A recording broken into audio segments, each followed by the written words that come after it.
There's this crazy story at the beginning of the Bible. We have Adam and Eve, and they're in the Garden of Eden. And everything in this garden is great. It's exactly as it should be, except there's this one tree that they're told by God not to eat from because it's dangerous and it will kill them. So that's it. Avoid this fruit tree and we're fine. Right, it seems pretty simple. But in this garden, there's a snake, and it starts telling a different story. It says that if you eat of this tree, it's not going to kill you. In fact, it's going to make you become like God. And Adam and Eve, they believe the snake and they eat the fruit. And because of this, the goodness of the garden is tragically lost, and evil and death enters into God's good world. Now, why is there a talking snake in the garden? I mean, this thing is a problem. Yeah, it's very strange. And even more strange is the fact that the Bible doesn't say why or how this thing even got there. It just presents the snake as this creature who's in rebellion against God and that wants to get other people to doubt God's goodness and lead them on a path towards death. And so whatever this snake is, it's the source of evil that pervades our world and our lives, even still today. But there is some hope because right here in the story, God makes this really interesting promise to Adam and Eve. That someone is going to come in the future, a son of Eve. And this guy's going to come and he's going to crush the serpent's head and destroy evil at its source. However, during this battle, the serpent is going to bite this guy's heel. So it's like a mutual destruction. Yeah, it's this very strange but beautiful promise. And it's just left hanging there until the next key moment in the story when God singles out this guy named Abraham and says that through his family, goodness and blessing is going to be restored back to all of the nations of the world. And as we follow this family, we get to one of Abraham's great-grandsons, this guy named Judah. And he receives this promise that a king is going to come from his line and that the whole world's going to follow this king and he's going to bring peace and harmony and there'll be lots of food and wine and milk and vineyards and it's going to be awesome. The first king that we meet from the line of Judah is a guy named King David. And he's a hero. Maybe he is the snake crusher. But it turns out that David is infected with the same evil as the rest of humanity. He never crushes the snake, just the opposite.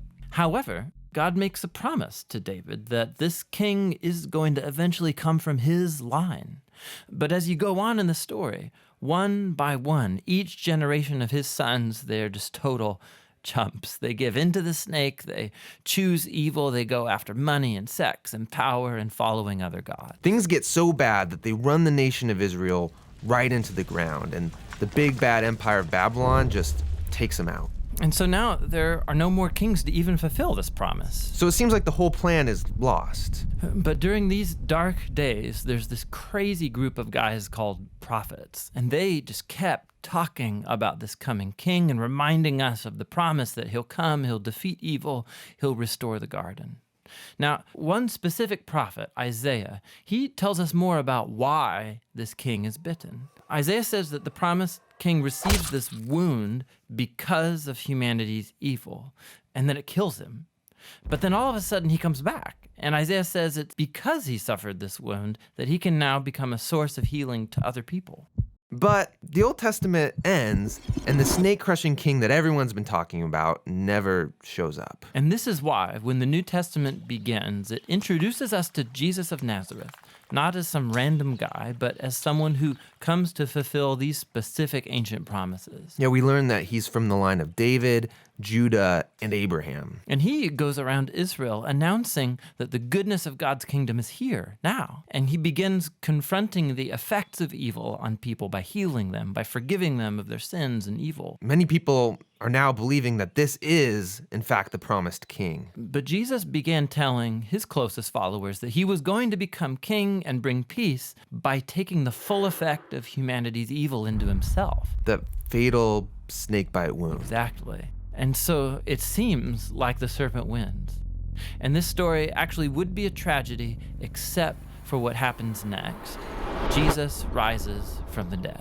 And now Jesus has the power over evil and death for himself. And so the rest of the New Testament is then making this claim that Jesus' power over evil and death has now become available to us to begin confronting the effects of evil in our lives. But even still, death and evil are a real problem in our world all around us. And so the story of the Bible ends by describing this future day when Jesus comes back and he finishes the job. He destroys the snake once and for all, and he restores the goodness of the garden here on earth.